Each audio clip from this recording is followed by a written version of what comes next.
श्री कृष्ण कहते हैं, यदि जीवन आपको ज़्यादातर वक्त हंसाए तो समझना अच्छे कर्मों का फल मिल रहा है, और जब रुलाए तो समझ लेना कि अच्छे कर्म करने का समय आ गया है। श्री कृष्ण कहते हैं, कर्म करो लेकिन फल की चिंता मत करो।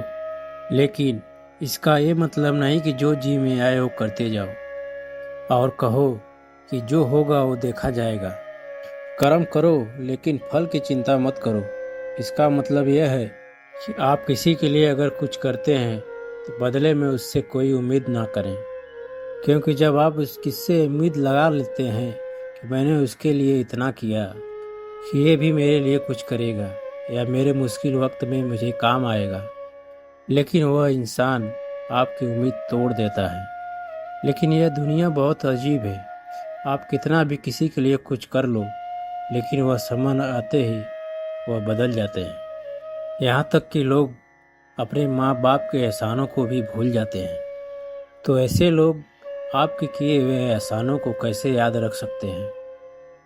अगर आप किसी की साथ देते हो या उसकी मदद करते हो तो आज के युग में कभी भी यह उम्मीद मत रखना कि वह भी आपका कभी साथ देगा।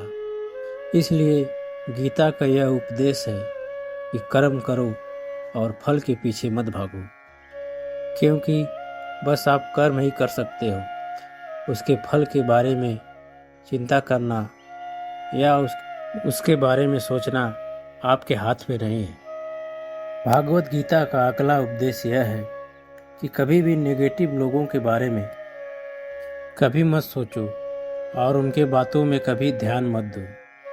जो लोग आपके बारे में गलत बोलते हैं, बुरा कहते हैं, उन्हें अपनी ज़िंदगी में जरा भी महत्व मत देना। जब कोई आपके बारे में कोई कमी बताने लगता है या बुराई करने लगता है तो आप उसे बहुत ध्यान से सुनते हैं, और अगर आप उसे सच मान लेते हैं तो आप ज़िंदगी में हार जाते हैं। आपको लगता है कि आप अपने ज़िंदगी में कुछ नहीं कर पाए, इसलिए नेगेटिव लोगों के बारे में नहीं सोचना चाहिए और ना ही उनके बातों पर ध्यान देना चाहिए।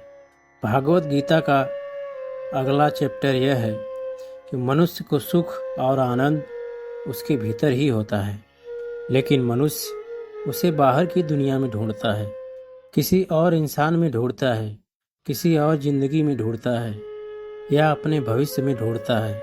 वह पूरी ज़िंदगी उस सुख को ढूंढने के लिए, उस सुख को हासिल करने के लिए भटकता रहता है, लेकिन वह सुख उसे कभी नहीं मिलता, क्योंकि वह सुख उसके भीतर ही है। भागवत गीता का अगला ज्ञान यह है, आदमी की जैसे जैसे उम्र बढ़ती है उसको यह ज्ञान होने लगता है कि उसने व्यर्थ ही उन लोगों को अपनी ज़िंदगी में महत्व दिया जिसका उसके ज़िंदगी में कोई योगदान ही नहीं है। जिन लोगों का उसकी ज़िंदगी में होना या न होना एक बराबर था, जो उसके किसी काम के ही नहीं थे। इसलिए श्री कृष्ण कहते हैं कि अपना जीवन दूसरों के पीछे नहीं बल्कि अपने जीवन को सुंदर बनाने में खर्च करें।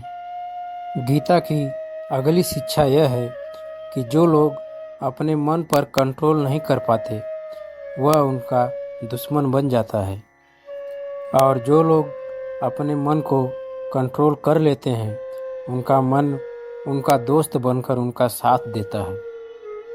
अगर मन आपका दुश्मन बन गया तो वह आपको बर्बाद कर देगा, और अगर वह आपका दोस्त बन गया तो आप दुनिया की हर सफलता और हर मंजिल को आसानी से पा सकते हैं।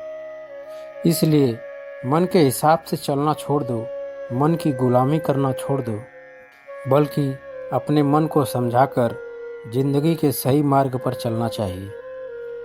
गीता की अगली शिक्षा यह है कि जीवन में दुख और सुख यह मनुष्य के जीवन में हमेशा मौसम की तरह आते रहते हैं।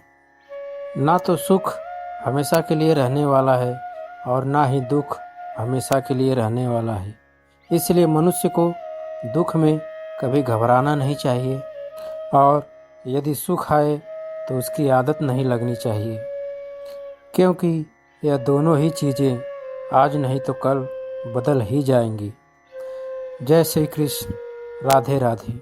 दोस्तों, अगर आपको वीडियो पसंद आए तो चैनल को सब्सक्राइब और लाइक ज़रूर करें।